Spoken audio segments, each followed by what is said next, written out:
안녕하세요. 8월 29일 화요일 아침입니다. 말씀과 함께 새롭게 여는 소망의 아침을 시작하겠습니다. 이동원 목사님은 참된 성숙은 이기심을 깨고 남을 위해 나를 버리는 실천으로 완성된다 라고 이야기합니다. 창세기 44장 14절로 34절까지 말씀을 본문으로 와요. 형제를 위한 희생과 헌신의 모험이라고 하는 주제로 함께 은혜를 나누기를 원합니다. 참된 회개는 삶의 변화를 동반합니다. 유다는 요셉을 팔아넘길 때와 다르게 베냐민을 위해서는 자신의 생명을 내놓습니다. 과거에 대한 유다의 반성은 단지 후회가 아닙니다. 돌아섬이고 달라짐입니다. 요셉을 팔 때에는 아버지가 받은 상처를 가볍게 여겼으나 이제는 아버지를 걱정합니다.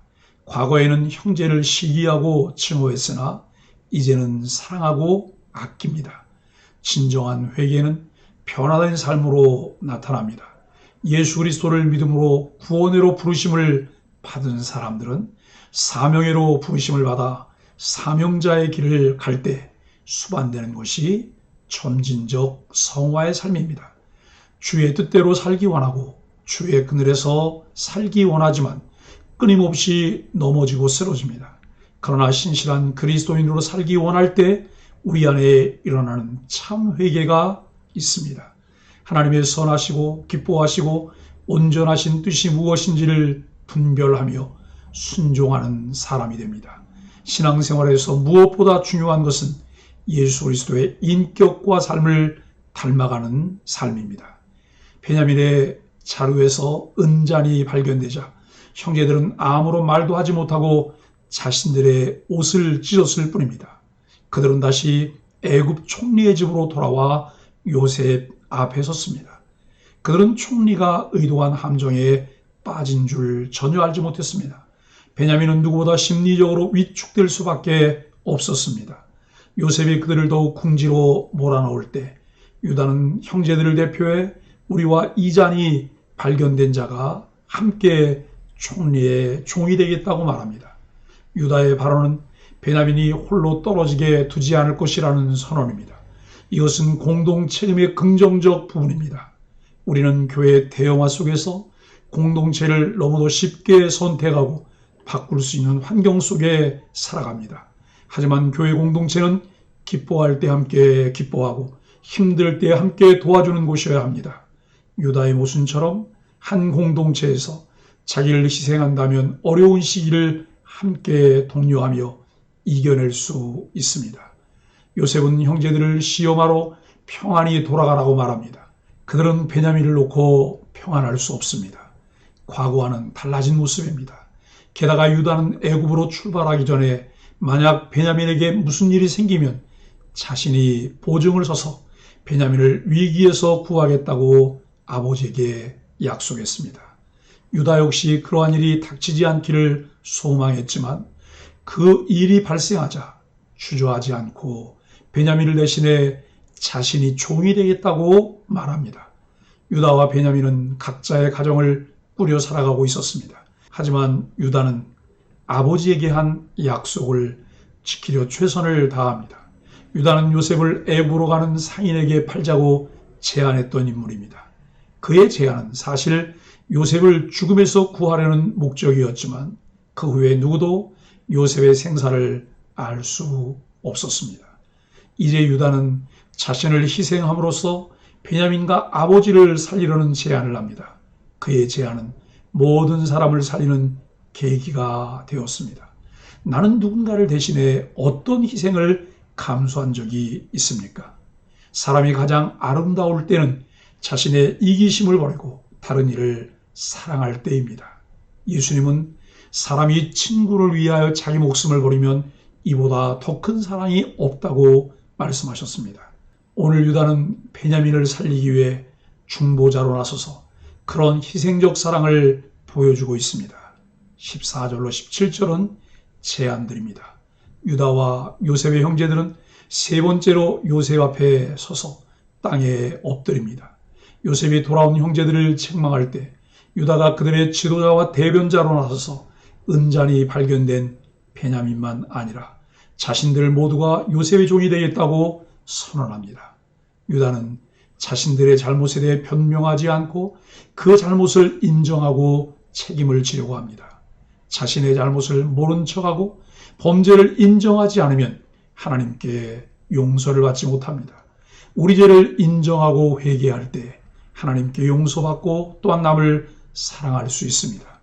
요셉은 은잔을 훔친 베냐민만 종이 되고 나머지 형제들은 아버지께로 돌아가라고 말합니다.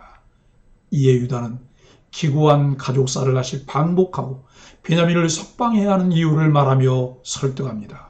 그는 요셉이 정령 찢겨 죽었다고 야곱이 믿고 있으며 이제 하나뿐인 베냐민마저 재해를 당하면 그가 죽을 것이라고 말합니다. 이렇게 유다는 베냐민에 대한 야곱의 사랑과 아들을 잃을 경우 아버지가 겪을 괴로움을 대변합니다. 진정한 사랑과 희생은 먼저 상대의 고통에 대한 깊은 이해와 공감에서 나옵니다. 유다는 아버지 야곱의 생명이 베냐민의 생명과 서로 연결되어 있어서 만일 베냐민에게 무슨 일이 생기면 야곱이 죽을 것이라고 말합니다.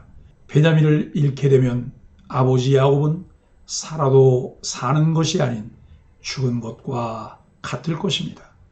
이런 특별한 관계는 아무런 죄가 없으신 사랑하는 독생자를 죄인들을 위해 죽음에 내어주신 하나님 아버지의 사랑을 보여줍니다. 그 사랑을 생각할 때 우리는 그저 감격할 수밖에 없습니다. 오늘도 우리는 이 거룩하신 희생과 사랑을 기억하고 감사해야 합니다.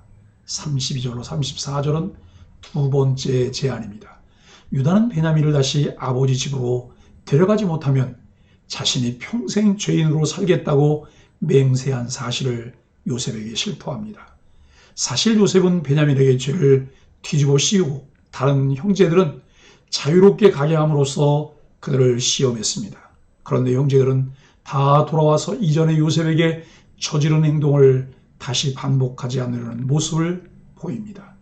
유다가 중재자가 되어 말하지만 그들은 아버지를 향한 사랑과 동생에 대한 책임감을 충분히 보여주었습니다. 우리 역시 다른 사람을 위해 자신을 희생하고 책임을 지는 사랑을 몸소 실천해야 합니다. 유다는 자신이 베냐민 대신 종이 될 테니 베냐민을 석방해달라고 간청합니다. 그는 자기 희생적 책임감을 보여주고 있습니다. 만일 유다가 베냐민을 애굽에 놔둔 채 고향으로 돌아갔다면 야곱의 가족이 요셉과 감격적으로 상봉하는 일도 없었을 것입니다. 사랑하는 소망의 가족 여러분, 이처럼 참된 생명과 영광을 얻는 길은 자기 유익에 집착하지 않고 자신을 희생하는 사랑이 있습니다. 성경은 우리 그리스도인과 교회가 세상에서 어떤 실천적인 삶을 살아야 하는지 가르쳐주고 있습니다. 세상은 이익을 따라 움직이지만 교회와 그리스도인들은 이익이 아닌 참된 가치를 따라 움직이며 희생과 헌신을 해야 합니다. 그냥 교회만 다니는 사람들은 세상 사람들과 생각이 별반 다르지 않습니다. 그러나 교회가 되는 사람들은 성경의 가르침을 삶으로 실천해 내려고 합니다. 우리의 헌신과 희생이 필요한 곳이 어디일까요? 우리의 수고가 꼭 필요한 곳, 다른 사람들이 손대지 않으려는 곳에 자원하는 마음으로 헌신하는 곳이 바로 교회 공동체입니다. 목장에서, 기관에서 교회 필요와 지역사회를 위해 무엇을 할 수 있을 것인지를 찾고 함께 마음을 모아야 합니다. 유다는 철저한 자기 부인과 희생으로 베냐민과 온 가족을 구원하는 일에 중보자로 나서서 요셉을 설득했습니다.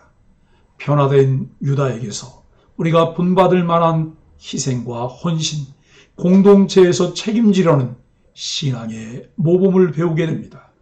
철저히 자신을 부인하고 희생하는 사랑을 통해 화해와 용서의 중보적 삶을 살아가는 소망의 가족들이 되시기를 예수 그리스도의 이름으로 간절히 축복합니다. 함께 기도하겠습니다. 하나님, 영원히 최종으로 살 수밖에 없는 우리를 살리시려 예수님을 보내주신 사랑에 감격합니다.